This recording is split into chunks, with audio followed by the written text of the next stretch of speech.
Hello students, it is Vinod आचार्य।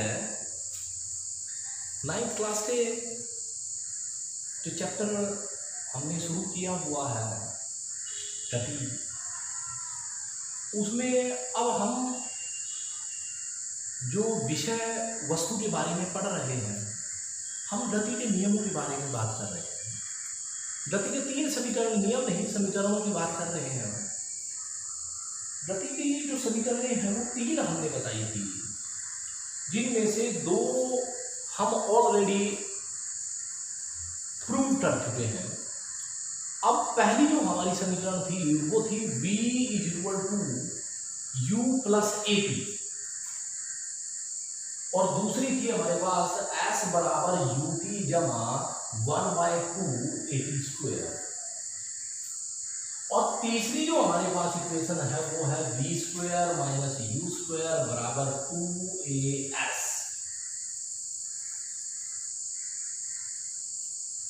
और इसका नाम दिया हमने वेग स्थिति संबंध।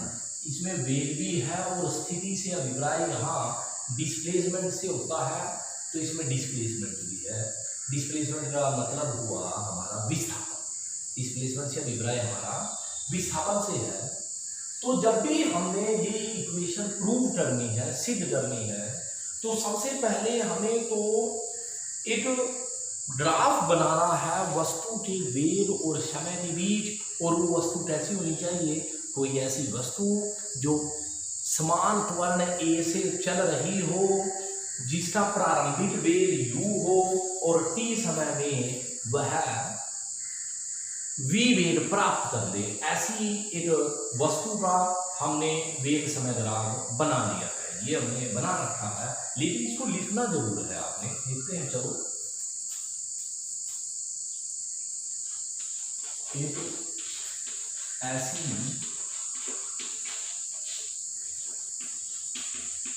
वस्तु जो समान त्वरण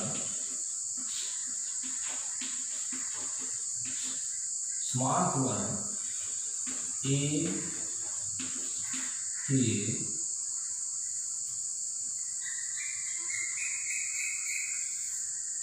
एक ऐसी वस्तु जो समान त्वरण a व प्रारंभिक वेग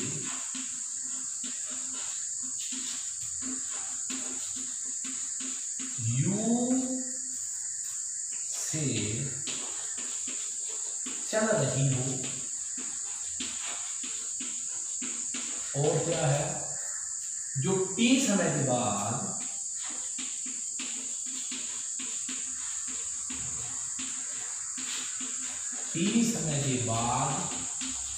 जिसका अंतिम वेग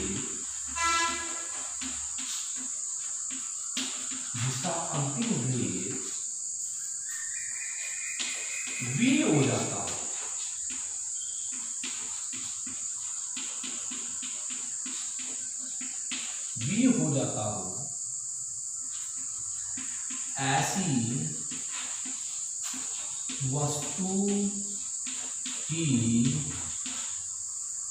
ऐसी वस्तु का वेग समय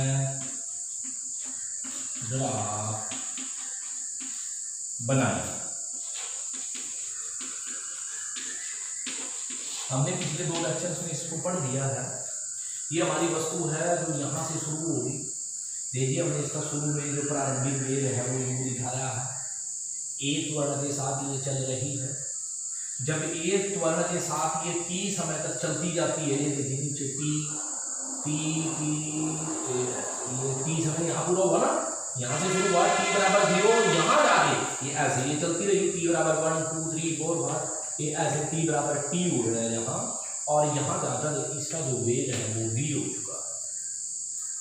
ये हमारा वेग समय ग्राफ है। और हमारा जो संबंध है वो आज जिस संबंध को हमने प्रूव करना है वो है वेग स्थिति संबंध। इसमें हमारा वेग भी है और विस्थापन भी है। याद कीजिए कि विस्थापन कहां से प्राप्त होता है? याद कीजिए, वेग समय ग्राफ में यदि हमें विस्थापन प्राप्त करना हो तो वो कहां से प्राप्त होगा?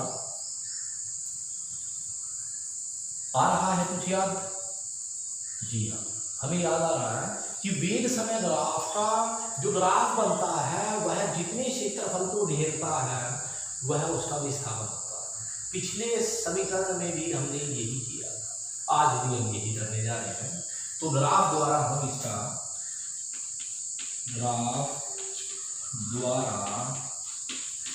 विस्थापन की गणना करते हैं, इसको काउंट करते हैं, उसकी मेजरमेंट करते हैं। लिखिए विस्थापन बराबर है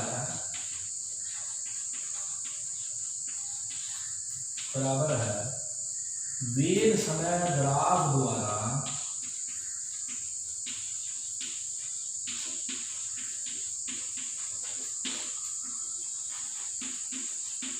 घिरा हुआ क्षेत्रफल।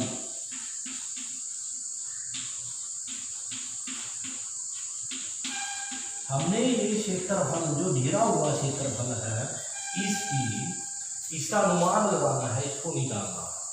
अब हमारा क्षेत्रफल कितना है? हमारा क्षेत्रफल यहाँ से और नीचे की तरफ है, एक समलंब बनी हुई है। दोबारा फिर हम दिखाते हैं, ये और ये नाम है O, यहाँ आगे इसका नाम हुआ A और ये ऐसे मिल रही है, यहाँ नाम है इसका C और ये हुआ E। OACE समलंब का क्षेत्रफल, समलंब OACE का क्षेत्र। पिछली समीकरण में भी हमने क्योंकि विस्थापन उसमें आया हुआ था, ये विस्थापन और वेग विस्थापन का संबंध था, तब भी हमने इसका क्षेत्रफल निकाला था। पर उस समय हमने जब क्षेत्रफल निकाला था, हमने इस समतल को दो हिस्सों में बांट दिया था। नीचे इसकी आयत बना दी थी और ऊपर समलंब बना दिया था।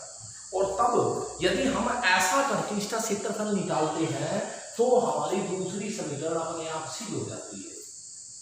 लेकिन जब हमने क्षेत्रफल निकालना है ऐसे ही जैसे दूसरी में निकाला था और हमने समीकरण अपनी तीसरी वाली जो हमारी समीकरण है इसको सिद्ध करना है, तो इस तरह यहाँ हम जो क्षेत्रफल निकालेंगे वो समलंब का सीधा क्षेत्रफल निकालेंगे।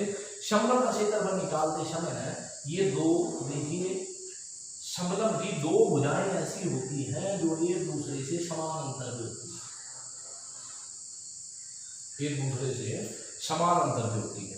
ये जो हमारी OA और CE है, ये दो ऐसी समलंब की भुजाएं हैं, ये वाली और ये वाली, जो जिनके बीच में समानांतर है। यहाँ भी इतना ही है, यहाँ भी इतना ही है, यहाँ भी इतना ही है, यहाँ समानांतर है। यहाँ से यहाँ तक इतना इतना इतना इतना इतना इतना। यदि हम आगे भी बढ़ा लें तो कहीं ले जाएंगे, बीच में जो समानांतर जो अंतर रहेगा वो दोनों के बीच में समान अंतर, ये इसकी दो समानांतर भुजाएं हैं। तो समलंब का जो क्षेत्रफल होता है वह होता है, पहले तो हमने दो हिस्सों में किया था, त्रिभुज और आयत बनाई थी। अब नहीं बनाएंगे, हम बनाएंगे समलंब का जो क्षेत्रफल होता है वो होता है, इसका फॉर्मूला हमारे पास होता है 1/2 गुणा में समांतर भुजाओं का जोड़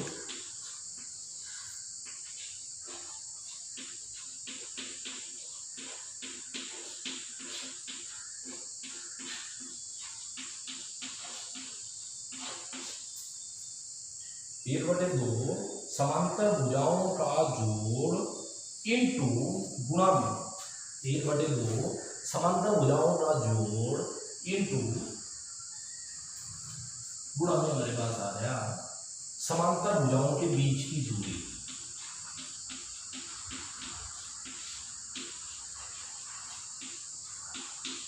समांतर भुजाओं के बीच की दूरी। अब देखिए हमारे पास क्या होगा।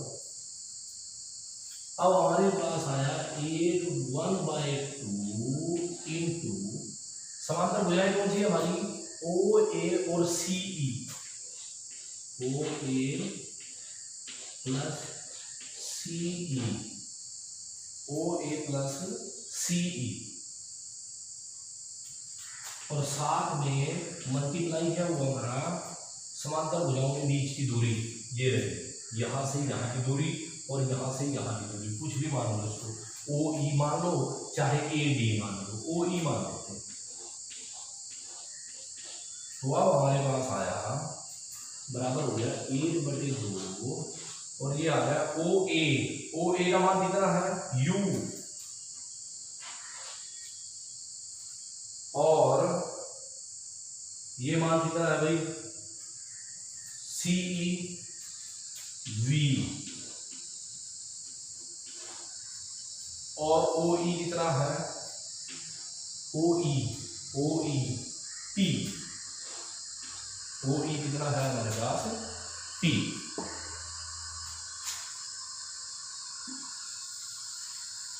ओ ई हमारे पास कितना है टी।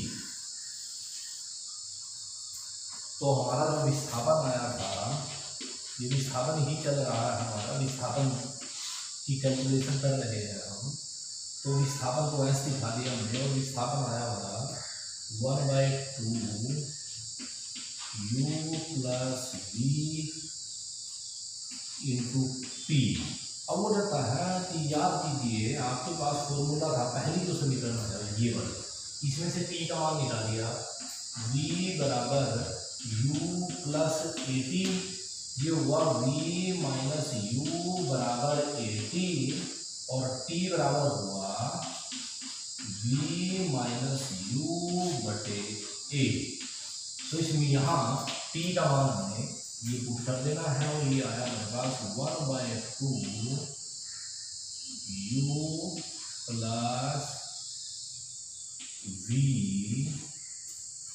u प्लस v, और यहाँ आया हमारे पास v माइनस u बाई ए। हाँ जी, ये p है, हमने यह समीकरण ए से हमने p का मान वहां से लिया है। और अब हमारे पास जो विस्थापन आया है, विस्थापन से अभिप्राय जो क्षेत्रफल हमारे पास आ रहा है, दैट इज एस बराबर 1/2 ए, और ये हो गया, इसको ऐसे लिखो v plus u, v minus u, और ये इधर आ गया, ये हो गया हमारा 2as बराबर, ये हो गया a प्लस बी और a minus B, v square minus u square. ये हमारे पास a प्लस बी और a माइनस बी इससे बराबर होता है u a square minus B square. और अब इसको हम दोबारा सीधा करके लिखते हैं, v square minus u square बराबर 2as।